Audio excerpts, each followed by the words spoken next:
So welcome friends, कैसे हैं आप सभी लोग। आप सभी का फिर से स्वागत है। वीडियो स्टार्ट करने से पहले हर बार की तरह आप सभी से फिर से दो सिंपल से क्वेश्चन पूछूंगा और जब भी सवाल पूछता हूं उसका जवाब जरूर लिखा करें। इससे आपका मेरे साथ इंटरेक्शन बढ़ता है, ठीक है। तो क्वेश्चन क्या है? पहला क्वेश्चन मेरा आप सभी से है, देखो अभी तक आपने अगर डिसाइड नहीं किया कि आपको किस एज में रिटायर्ड होना है। रिटायरमेंट का मतलब यहाँ पे क्या है? रिटायरमेंट का मतलब ये नहीं है कि आपको काम करना बंद कर देना है, जस्ट चिल मार रहे हो बैठे हो, उसका मतलब रिटायरमेंट यहाँ पर बिल्कुल नहीं है। यहाँ पे रिटायरमेंट का मतलब है माय डियर फ्रेंड कि एक टाइम पीरियड के बाद आप पैसे के पीछे दौड़ना बंद कर दोगे। आप कोई भी काम करोगे सिर्फ इस पर्पज से करोगे कि यार मुझे अच्छा लग रहा है, हैप्पी फील हो रहा है और चिल माइंड सेट के साथ कर रहा हूँ। तो आप अगर अभी तक आपने डिसाइड नहीं किया तो दिल पे हाथ रखो, जरा सोचो कि आप किस उम्र में, 30 साल, 35 साल, 40 साल, 45 साल, किस उम्र में जाकर आप रिटायर होना चाहते हैं। जस्ट अभी सोचो, वीडियो पॉज करो और इसका आंसर कमेंट सेक्शन में लिखो। अब मैं आपसे दूसरा क्वेश्चन पूछता हूँ। मेरा दूसरा सवाल है, अभी आप पढ़ रहे होंगे, बहुत सारे लोग आप में से ऐसे हैं जो कहीं नौकरी कर रहे होंगे, जॉब कर रहे होंगे। अगर आप पढ़ भी रहे हो तो कहीं ना कहीं पढ़ाई नौकरी के लिए कर रहे हो, आगे प्लानिंग कर रहे हो कि आपको कहीं जॉब करनी है। तो मेरा सिंपल सा आपसे क्वेश्चन है कि आपके पास पैसा आता है, आप उसे इन्वेस्ट करते हो, तो आप क्या उम्मीद लगाकर बैठे हो कि अगले 10 साल तक आपको कितना % रिटर्न अचीव करना है? किसी का 12% हो सकता है, किसी का 15% हो सकता है, किसी का 10% हो सकता है। किसी भी इन्वेस्टमेंट से वो आप पर डिपेंड करता है, बट आप कितना रिटर्न चाहते हो वो आप कमेंट सेक्शन में लिखो। तो ये दो क्वेश्चन है, इन दोनों के आंसर आप कमेंट सेक्शन में अभी कभी लिखो, वीडियो पॉज करके। तभी हम आगे बढ़ेंगे और तभी आप जो मैं आपको बताना चाह रहा हूँ उससे आप रिलेट कर पाओगे। सो माय डियर फ्रेंड, एक टाइम के लिए हम मान लेते हैं कि आपने सोचा है कि मुझे 40 साल की उम्र में रिटायर्ड होना है, और दूसरे सवाल का जवाब आपने सोचा है कि मुझे अगले 10 साल में 15% रिटर्न अचीव करना है अपनी इन्वेस्टमेंट पर। ये दो आपके अपने जवाब हैं, मैं एक अजम्पशन ले रहा हूँ और एक वक्त के लिए हम मान लेते हैं कि आपके साथ बिल्कुल ऐसा ही होता है। आपने जो डिसाइड किया है, आप 40 साल की उम्र में रिटायर्ड हो जाते हो और आप अगले 10 साल तक अपनी इन्वेस्टमेंट पर 15% तक का रिटर्न अचीव कर लेते हो, मान लिया। इससे क्या होगा, जो आप इस फाइनेंशियल गेम में उतरे हो, जो आपके एक्सपेक्टेशन है वो आपने अचीव किया। इट मीन्स कि आप अपने गेम के विजेता हो, आपने इस गेम को जीत लिया है, कॉन्ग्रेचुलेशन। लेकिन इसकी एक और साइड होती है, दूसरी साइड होती है। सपोज करो आप 40 साल की उम्र तक रिटायर नहीं हो पाए, मान लो 15% आपने सोचा है, आप जो रिटर्न्स आप अचीव कर रहे हो एक्चुअल में, ओरिजिनली जेन्युइनली, वो 10% है, 8% है, या फिर आपने जो पैसा लगाया वो माइनस में चला गया, वो 0 हो गया, कुछ भी हो सकता है। तो अगर वैसी कंडीशन आई तब क्या? तब आप इस गेम को हार जाओगे। गेम में दो ही चीज़ें होती है, या तो हम जीतते हैं या फिर हारते हैं। जैसा उम्मीद कर अगर वैसा होता है तो हम जीतते हैं, और जो हमने एक्सेप्ट नहीं किया होता अगर वैसा होता है तो हम गेम को हार जाते हैं। तो यहाँ पर आपके एक्सपेक्टेशन के हिसाब से नहीं हुआ, इट मीन्स आप गेम हार गए। लेकिन अब मैं एक ट्विस्ट ऐड कर रहा हूँ इसमें। सपोज करो आप 40 साल की उम्र तक रिटायर नहीं हो पाते हो, आप अपनी इन्वेस्टमेंट पर 15% का रिटर्न नहीं अचीव कर पाते हो, लेकिन इसके बावजूद भी आप इस फाइनेंशियल गेम को जीत जाते हो, फिर कैसा? जी हाँ, आज की इस वीडियो में आपको एक ऐसा कॉन्सेप्ट बताने वाला हूँ। आप कोई भी फाइनेंशियल गेम खेल रहे हो, सारे अगर हम पैसा लगा रहे हैं, कमा रहे हैं, ये सारे के सारे गेम हैं, और जब पैसे से जुड़कर कोई गेम होता है उसे फाइनेंशियल गेम बोला जाता है। तो जितने भी आप फाइनेंशियल गेम खेल रहे हो उसमें जीतते हो तो ओके, लेकिन अगर आप हार जाते हो और हार कर भी उसको कैसे जीत में कन्वर्ट करना है वो आप इस वीडियो में सीखने वाले हो। जी हाँ, आज की इस वीडियो में आप मेरे हाथ में देख रहे हो, this is a psychology of money. इस किताब के चैप्टर 13 के बारे में हम बात करेंगे, जिसका नाम है रूम फॉर एरर।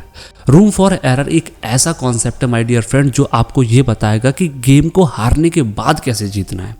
जीतने पर तो हम अपने आप को विनर घोषित कर देते हैं, पर जब गेम हार जाए तो फिर कैसे हम अपने आप को विनर घोषित करें, वो आप इस चैप्टर में समझने वाले हो। बहुत डिटेल में, बहुत आसान तरीके से समझाऊंगा। इतना इंपॉर्टेंट चीज़ है कि आप कभी हारोगे नहीं। मतलब इससे बढ़िया और क्या चीज़ हो सकती है कि मैं अपनी लाइफ में कभी हारूंगा ही नहीं, वो आप समझने वाले हो। आइए, ऑथर ने कुछ चीज़ें लिखी हैं, उनको पढ़कर उनके बेसिस पर हम इस रूम फॉर एरर को और अच्छे से समझने की कोशिश करते हैं। अब माय डियर फ्रेंड, मैं वही चीज़ एग्जैक्टली आपको पढ़ के और उसको एक्सप्लेन करने की कोशिश करता हूँ। यहाँ पर ऑथर कहते हैं, a good rule of thumb for a lot of things in life is that everything that can break will eventually break. So if many things rely on one thing working and that thing breaks, you are counting the days to catastrophe. That is the single point of failure. समझो इस चीज़ को। So my dear friend, यहाँ author क्या कह रहा है इसको समझने की कोशिश करते हैं। A good rule of thumb for a lot of things in life, मतलब हमारी ज़िंदगी में बहुत सारी चीज़ें होती हैं उन सारी चीज़ों के लिए जो गुड रूल ऑफ थंब है वो क्या है उसको समझते हैं। Is that everything that can break will eventually break. वो सारी चीज़ें जो ब्रेक हो सकती हैं, टूट सकती हैं, वो सारी चीज़ें एक ना एक दिन ज़रूर टूटेंगी, ज़रूर ब्रेक होंगी।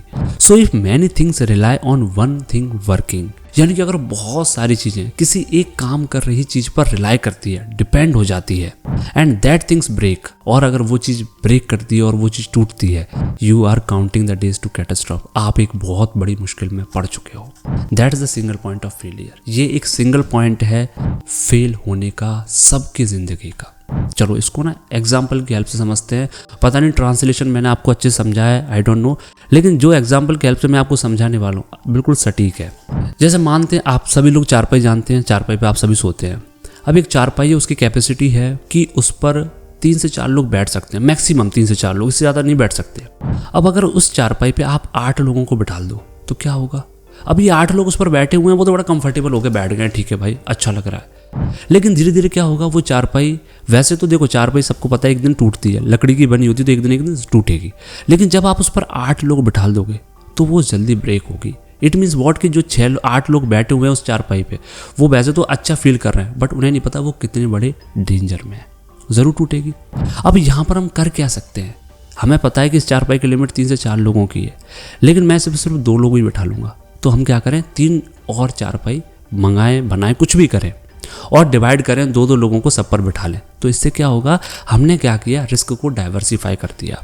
अब जो चारपाई एक्चुअल में जितना लंबे समय तक चलती है वो उतना चलेगी और सभी लोग कंफर्टेबली आराम से बैठे भी हैं।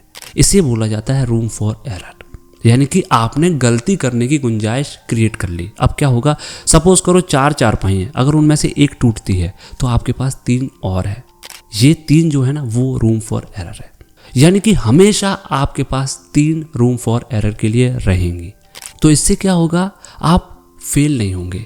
समझ रहे हो ना? फेल होने का मतलब क्या हुआ, आप ऐसा नहीं होगा कि आपके पास चारपाई नहीं है। अब इसको ना जरा हम कनेक्ट करते हैं फाइनेंशियल जर्नी से। आप सभी लोग जॉब कर रहे हो अपनी लाइफ में, आपके अपने अपने खर्चे होंगे, ठीक है, आपके पर्सनल खर्चे होंगे, ठीक है, आपके अगर शादी हो गई है तो आपकी वाइफ के खर्चे होंगे, बच्चे तो बच्चों के खर्चे हैं, हेल्थ इशू हो जाता है उसके अलग खर्चे हैं, पढ़ाई करनी है बच्चों को पढ़ाना उसके अलग खर्चे हैं, अगर आपने कोई गाड़ी खरीद ली है तो उसकी EMI पे करनी है, वो अलग खर्चे हैं। तो बहुत सारे एक्सपेंसेस हैं। अब वो सारे के सारे एक्सपेंसेस अगर आपकी सिर्फ एक चीज़ पर डिपेंड करते हैं, जो है नौकरी, अगर आपकी जॉब पर डिपेंड करते हैं। देखो नौकरी एक ऐसी चीज़ है, एक टाइम बाद इसको ब्रेक होना पड़ता है, क्योंकि जब आपकी बॉडी काम नहीं देगी तो आपको नौकरी छोड़नी पड़ेगी। तो अब इस चीज़ पर जब इतने सारे खर्चे एकदम से आ जाते हैं, पूरा प्रेशर पड़ जाता है जो नौकरी आप कर रहे हो उस पर, वहीं से जितना पैसा आ रहा है सारा का सारा इन चीज़ों पर जा रहा है। तो ये सारी की सारी चीज़ें एक वर्किंग चीज़ पर डिपेंड कर जाती हैं। इससे क्या होता है, नौकरी ज़्यादा लंबे समय तक सस्टेन नहीं कर पाती है।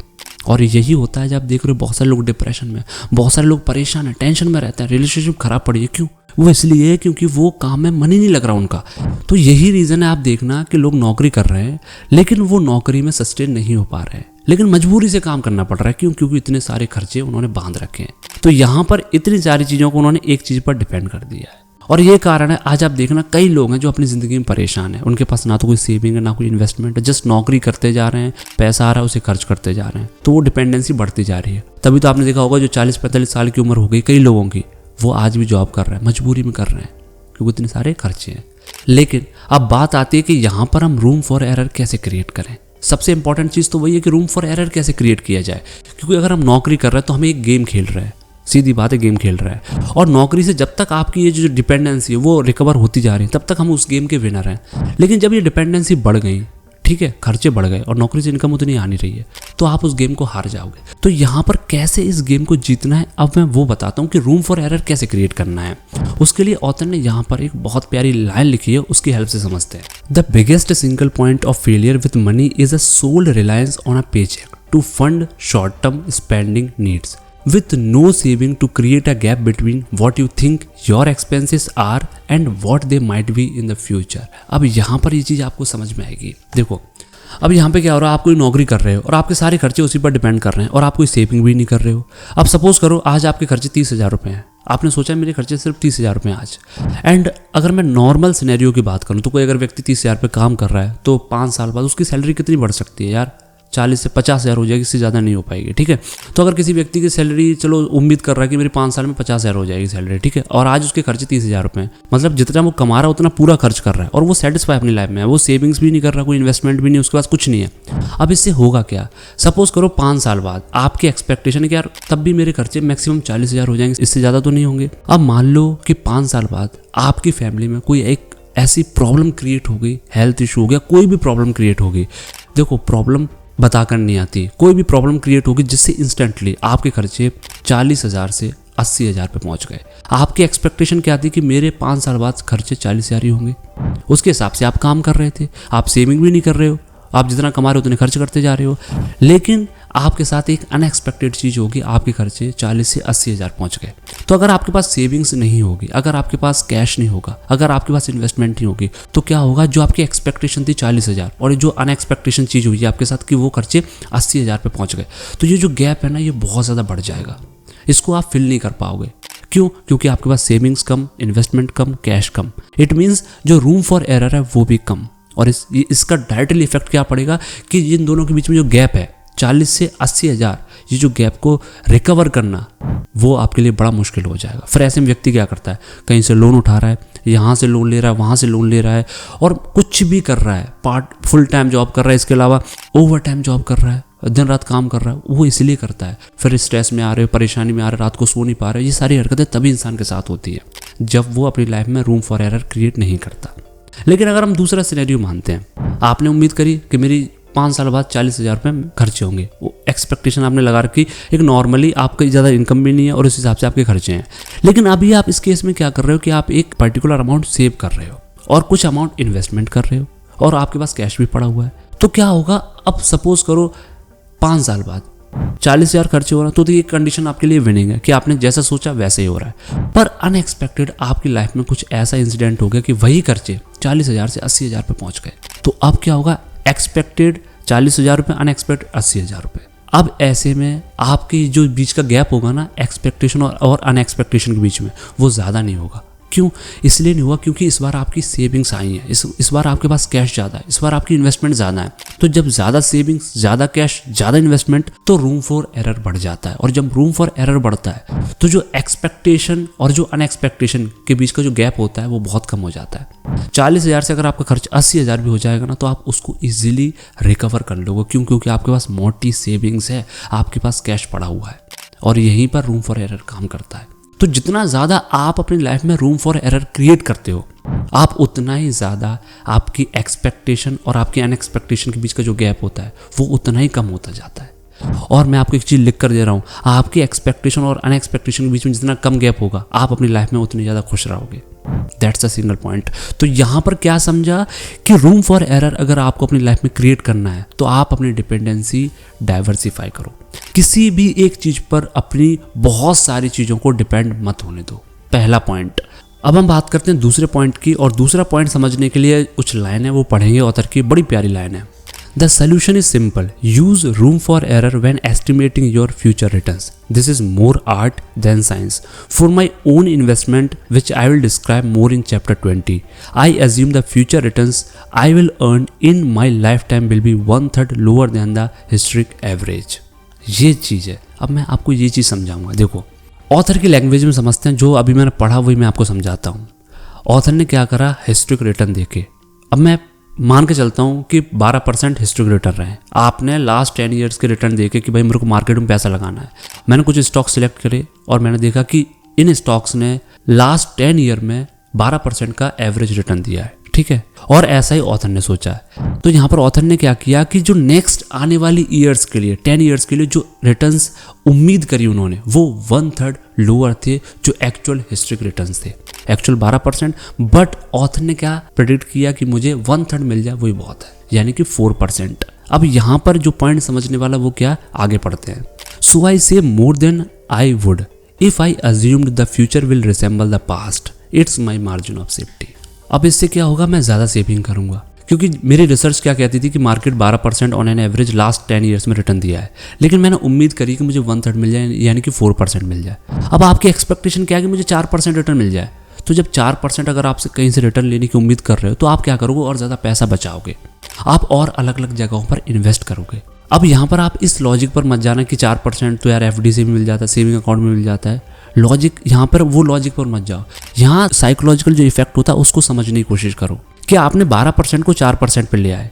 अब इससे बेनिफिट क्या होगा कि आप अपने और सेविंग करोगे। आप कहीं पैसा लगा रहे हो, ठीक है, वहाँ ऑन एन एवरेज आपने रिसर्च करी कि यार 12% तो पिछले 10 साल में हर साल मिल ही रहा है, लेकिन आपने उम्मीद लगा के रखी कि मुझे 5% मिल जाए। अब इसका बेनिफिट क्या होगा वो आगे मैं पढ़कर बताता हूँ। A 1/3 buffer is enough to allow me to sleep well at night. इसलिए 1/3 ऑथर ने डिसाइड किया था कि रात को मैं सुकून भरी नींद ले सकूंगा। आज सबसे बड़ी प्रॉब्लम लोगों के साथ यही है, लोग रात को चैन से सो नहीं पाते। पता है, जब लोग बोलते हैं ना कि अमीर लोग बहुत चिंतित रहते हैं, बहुत परेशान रहते हैं, वो रात को ढंग से सो नहीं पाते, सच बोलते हैं। जितने भी रिच लोग हैं ना, जितने भी अमीर लोग हैं, वो एक्चुअल में रात को सही से नहीं सो पाते। इतनी सारी उनके पास टेंशन और स्ट्रेस रहता है। लेकिन जो वेल्दी होता है ना, जो वेल्थ क्रिएट करता है, वो रात को बड़ी सुकून भरी नींद लेता है। और यहाँ पर ऑथर ने यही बोला है कि जब मैं उम्मीद करूंगा कि मुझे 1/3 मिल जाए, जो हिस्ट्रिक रिटर्न रहा है उसका 1/3 लोअर मिल जाए, तो मैं रात को चैन से सो पाऊंगा। क्यों? क्योंकि ऑथर ने एक 4% रिटर्न डिसाइड किया है। अब इससे एक चीज़ तो कन्फर्म है कि 4% से ऊपर ही उसको मिलना है, क्योंकि जब एवरेज 12 रहा है तो 4 से तो ऊपर आने ही आना है। तो जब आपकी एक्सपेक्टेशन 4% और आपको 5% 6% मिलेगा ना, तो आपके अंदर एक हैप्पीनेस का लेवल बढ़ेगा, जिससे आप रात को चैन से सो पाओगे। जैसे यहाँ पर चार्ली मंगर ने एक लाइन बोली है, मैं उसकी हेल्प लेता हूँ। The best way to achieve felicity is to aim low, says Charlie Munger. Wonderful, मतलब मैं इसको वंडरफुल बोलूँगा। अगर आप अपनी लाइफ में फेलिसिटी चाहते हो, हैप्पीनेस चाहते हो, तो उसके लिए जो एम है उसको लो रखें। समझो इस चीज़ को, देखो कैसे काम करती है, मैं आपको समझाता हूँ। आपने पैसा लगाया मार्केट के अंदर, ठीक है, आपने शेयर बाजार के अंदर पैसा लगाया, आपने हिस्ट्रिक डेटा देखा कि यार यहाँ से मैंने डेटा देखा कि पिछले 10 साल में एवरेजली 12% रिटर्न मिल जाता है। और आपने जो पैसा लगाया वो आपने इसी उम्मीद पर लगाया है कि मुझे आगे के 10 साल भी 12% रिटर्न मिल जाए, ठीक है। अब मान के चलो यहाँ पर आपको 9% रिटर्न मिलता है, तो क्या होगा? आप अंदर से सैड फील करोगे, स्ट्रेस आएगा आपके अंदर, एंजाइटी आएगी, आप परेशान रहोगे, आप कुछ भी हरकतें करोगे। और सबसे बड़ी चीज़, आप एक बैकअप प्लान लेकर नहीं चलोगे, आप अपने पास ज़्यादा सेविंग्स भी नहीं रखोगे, क्योंकि आपने एक एक्सपेक्टेशन लगा रखी है हिस्ट्रिक डेटा को देखकर कि मुझे 12% तो मिल ही जाएगा। दूसरा केस लेते हैं, सेम वही स्टॉक, आपने हिस्ट्रिक डेटा देखा कि मुझे 12% यहाँ से, इस स्टॉक ने लास्ट 10 ईयर में 12% रिटर्न दिया है, मैंने पैसा लगाया, पर यहाँ पर मैंने एक्सपेक्टेशन रखी कि मुझे सिर्फ 5% रिटर्न मिल जाए। कोई सिचुएशन में बदलाव नहीं है, तब भी आपने वही स्टॉक खरीदा था, आज भी आप वही स्टॉक खरीद रहे हो। फर्क क्या है? तब आपकी उम्मीद थी कि मुझे 12% मिल जाए, इस बार आपने एक्सपेक्टेशन लगा रखी कि मुझे 5% मिल जाए। अब क्या होगा? इस बार फिर से आपको 9% रिटर्न मिलेगा, लेकिन इस बार आप सैड नहीं होंगे, इस बार आप दुखी नहीं होंगे, इस बार आप स्ट्रेस में नहीं जाओगे, इस बार आप परेशान नहीं रहोगे, इस बार आपकी हैप्पीनेस का लेवल और बढ़ेगा। क्यों? क्योंकि आपकी एक्सपेक्टेशन थी 5%, मिला 9%, हैप्पी। पहले केस में क्या था? आपकी एक्सपेक्टेशन थी 12%, मिला 9%, आप सैड। आप खुद सब कुछ छोड़ दो। ये जो मैंने आपको लास्ट केस दिया है, ये जो जस्ट अभी मैंने केस समझाया है, आप मुझे बता दो इस केस में ऐसा कौन सा व्यक्ति है जो ज़्यादा पैसा कमा जाएगा और ऐसा कौन सा व्यक्ति है जो ज़्यादा पैसा नहीं कमा पाएगा। खुद समझो आप। कुछ मैंने बदला, कोई एनालिसिस किया, कोई फंडामेंटल एनालिसिस बदला, कुछ भी चेंजेस नहीं करा, सिर्फ साइकोलॉजी का फ़र्क है, सिर्फ आपकी सोच का फ़र्क है। वही सेम स्टॉक में पैसा लगाया है, जिसकी थॉट प्रोसेस चेंज, जिसका माइंडसेट चेंज, उसने पैसा बना लिया और वो खुश है। वहीं दूसरा व्यक्ति, उसने भी उतना ही पैसा बनाया बट वो परेशान है। तो यहाँ पर ऑथर यही समझाते हैं कि अगर आप अपनी लाइफ में हैप्पीनेस चाहते हो, खुश रहना चाहते हो ज़िंदगी में, वेल्थ के साथ साथ पैसा बनाने के साथ साथ, तो अपना जो एम है वो लो रखो। जब आप लो एम रखते हो, जब आप अपना जो निशाना है वो कम रखते हो, आप अपने टारगेट्स कम रखते हो, तो आपके अंदर एक हैप्पीनेस आती है। 10 लाख रुपए आपने डिसाइड करे, अब लॉजिक रहता है यार, कहते हैं कि 20 लाख रुपए एम करो तो 10 लाख रुपए तो आप कमा ही लोगे। लेकिन मैं आपसे कहता हूँ चलो ठीक है, आपने 20 लाख रुपए टारगेट किया और आप 10 लाख रुपए कमा रहे हो, मैं आपको लिख कर दे रहा हूँ, आप खुश नहीं रहोगे। आप 50 लाख का टारगेट रखो, आप 20 लाख रुपए कमा रहे होगे, आप अंदर से खुश नहीं रहोगे, आप परेशान रहोगे, आप सैड रहोगे, जिंदगी भर सैड रहोगे। जितना आपने एक्सपेक्ट किया उससे कम कमाओगे तब। लेकिन मान के चलो अगर आपने टारगेट किया कि मुझे महीने का 5 लाख रुपए कमाना है, लेकिन अभी आप 10 लाख रुपए कमा रहे हो, तो आप खुश रहोगे। दिस इज द इफेक्ट जब आप अपना जो एम है उसे लो रखते हो। और इसी को रूम फॉर एरर बोला जाता है। रूम फॉर एरर आप तभी क्रिएट कर पाते हो जब अपना एम आप लो रखते हो, क्योंकि जब आप मार्केट में आपने सोचा कि 12% मुझे लास्ट 10 ईयर में मिला है, लेकिन मैंने 5% सोचा है, तो आप सेविंग्स ज़्यादा करोगे, डिफरेंट अलग अलग जगहों पर इन्वेस्टमेंट करोगे, अपने पास कैश रखोगे, तो ये आपके लिए रूम फॉर एरर का काम करेगा। जिससे क्या होगा, पैसा आपने मार्केट से उतना ही कमाया, लेकिन आपने और जगहों से भी पैसा कमा रहे हो, आपके पास सेविंग भी पड़ी हुई है। तो ज़िंदगी में अगर आपको फिजिकली कोई हेल्थ इशू हो जाता है, आप काम नहीं कर पा रहे हो, कोई और परेशानी हो गई, आपको कुछ खरीदना है, तो आप चिंता में नहीं रहोगे। यानी कि एक तो ये गेम हुआ कि आप जैसा चाह रहे थे वैसा हो जाता तो आप विनर थे, लेकिन अगर वैसा नहीं हुआ, आपको कोई हेल्थ इशू हो गया, आप नौकरी नहीं कर पा रहे, फिर भी आपकी इतनी इन्वेस्टमेंट हो, आपकी इतनी सेविंग्स हो, जो रूम फॉर एरर की तरह काम करके आपको उस हारी हुए गेम को भी जिता दे। This is the all about of this chapter. थोड़ा सा कॉम्प्लिकेटेड आपको लगा होगा, लेकिन जो मैं समझाना चाह रहा था, आई होप कि आपको समझ में आया हो, इसलिए मैंने कुछ एग्जाम्पल लिए हैं। कंक्लूड करता हूँ 2 लाइनों में। पहला तो ये कि अपनी जो डिपेंडेंसी है उसको एक चीज़ पर मत रखो, अपने डिपेंडेंसी को बढ़ा दो। एक इनकम का सोर्स है, 3-4 इनकम के सोर्सेज करो, डिफरेंट जगह इन्वेस्टमेंट करो, सेविंग्स ज़्यादा रखो। इससे क्या होगा, आपकी डिपेंडेंसी एक पर नहीं होगी, जब 4 पर होगी तो आपके लिए रूम फॉर एरर ज़्यादा होगा। और दूसरा माय डियर फ्रेंड, अगर आप हैप्पीनेस चाहते हो, ज़्यादा रूम फॉर एरर क्रिएट करना चाहते हो लाइफ में, और बहुत ज़्यादा वेल्थ क्रिएट करना चाहते हो, तो उसके लिए सबसे बेस्ट चीज़ बताता हूँ, एम लो। एम लो यानी कि अपना जो एम है वो कम रखो, काम उतना ही करो, एफर्ट उतना डालो, एम कम रखो। देखो, ज़िंदगी में इंसान कभी खुश नहीं होता, कितना भी पैसा कमा ले नहीं होता, लेकिन वो इंसान ज़रूर खुश होता है जिसने उम्मीद रखी थी 5 लाख की और 6 लाख रुपए कमा रहा है। जिसने उम्मीद रखी थी 20 लाख की और आज वो 10 लाख रुपए कमा रहा है, वो खुश नहीं होगा। अब फ़र्क देखो आप, यही आपको समझना है, और यही इस चैप्टर का पूरा क्रक्स था, जिसका नाम था रूम फॉर एरर, और बहुत इंपॉर्टेंट है, यानी कि गलती करने की गुंजाइश रखना। सो उम्मीद करता हूँ कि आपको चीज़ें समझ में आई होंगी। अगर नहीं समझ में आई कुछ चीज़ें तो आप कमेंट सेक्शन में लिखिए, मैं आपको कमेंट सेक्शन में समझाऊंगा, नहीं तो फिर से वीडियो बनाएंगे। और कैसा आपको ये सीरीज़ लग रही है प्लीज़ फीडबैक ज़रूर देंगे। बाकी सारी वीडियोस देखें, मैं कोशिश करता हूँ कि चीज़ों को जितना हो सकता है उतना आसान तरीके से आपको समझा सकूँ। सो मिलते हैं अगली वीडियो में। बाकी की जितनी भी लास्ट वीडियोज़ मैंने इस बुक के बारे में बात करी है, हर एक चैप्टर को हमने कवर किया है, उन सारी वीडियोस को देखो। रिच डैड पुअर डैड मैंने पूरी किताब कवर करी, उसको भी देखो। मिलते हैं अगली वीडियो में, तब तक के लिए आप सभी का बहुत बहुत धन्यवाद।